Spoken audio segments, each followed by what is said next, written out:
Hello and welcome to the first part of the last lesson. Feels good we've made it this far.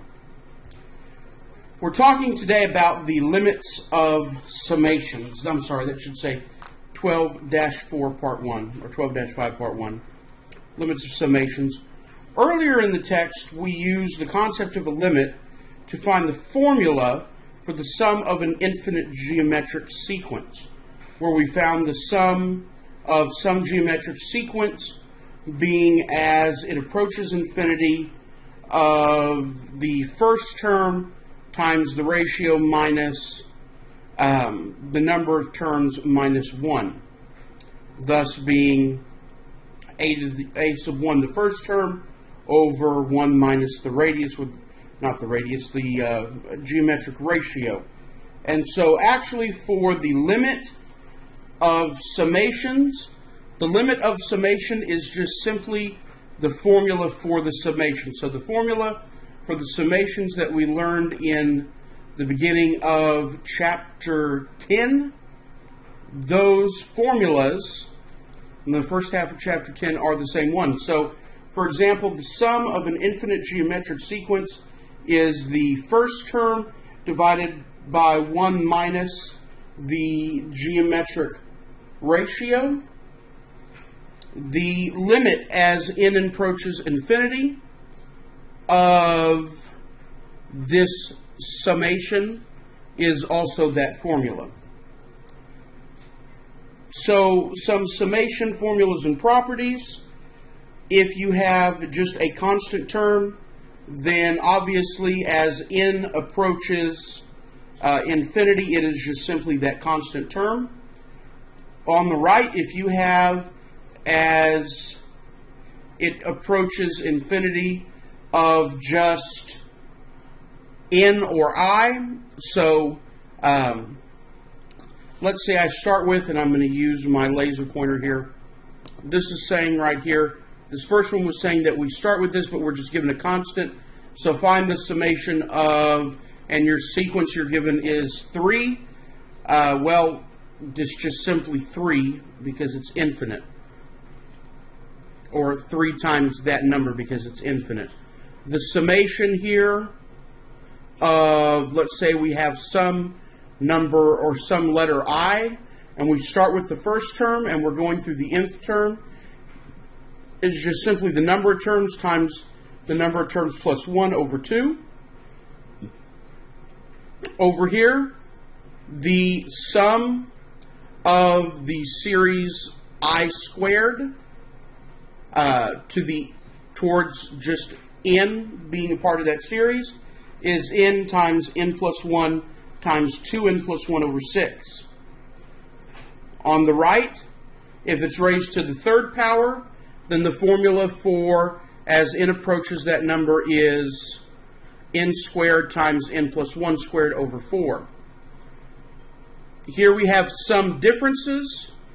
Basically, the sum of two series added together is just simply the same as if they were found separately and then added together.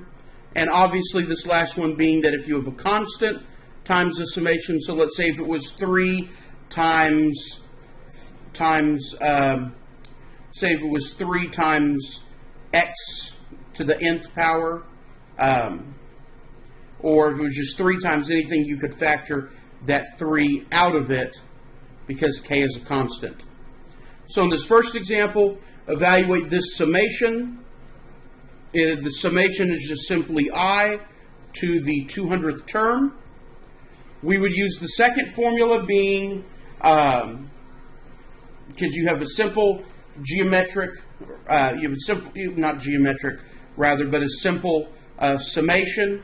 So we would use the formula n times n plus 1 over 2, which would give you 200 times 200 plus 1 over 2, and you just do the simple math.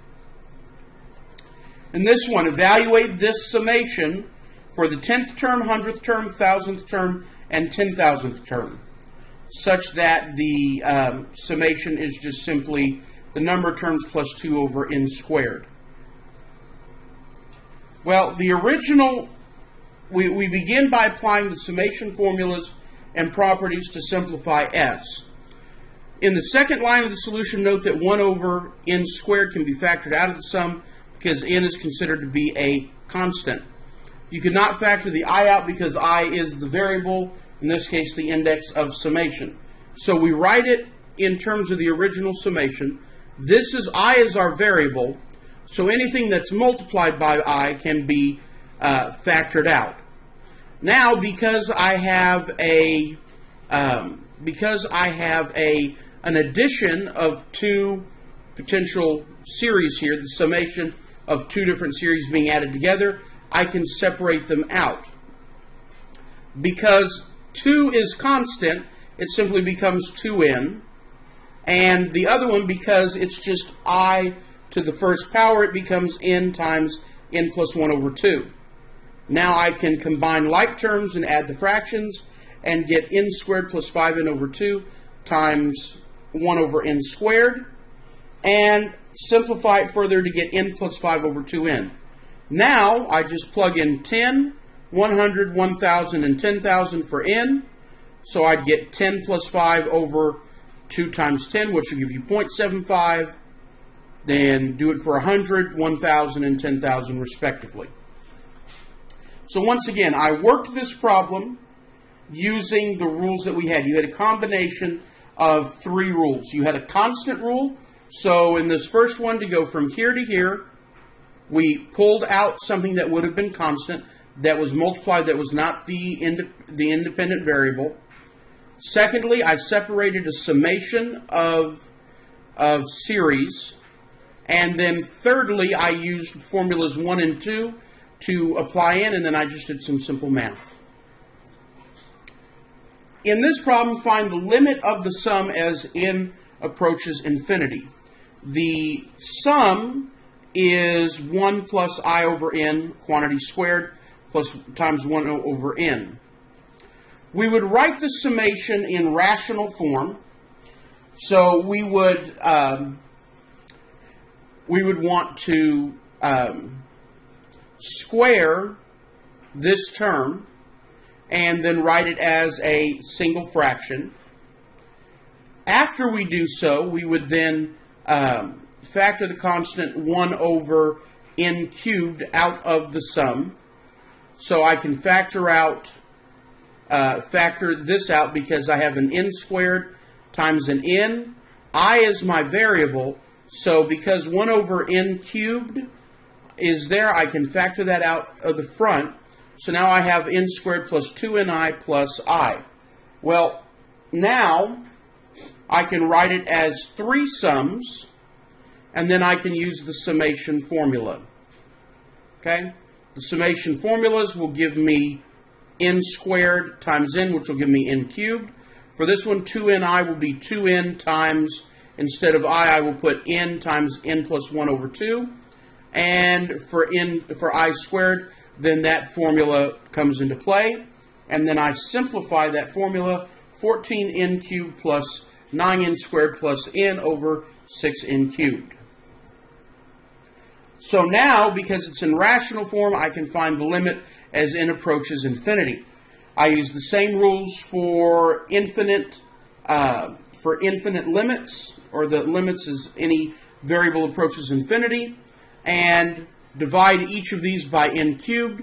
So I will get 14 plus 0 over 6, which gives me 14 over 6, which is 7 over 3. So the limit as n approaches infinity of that sum is 7 over 3.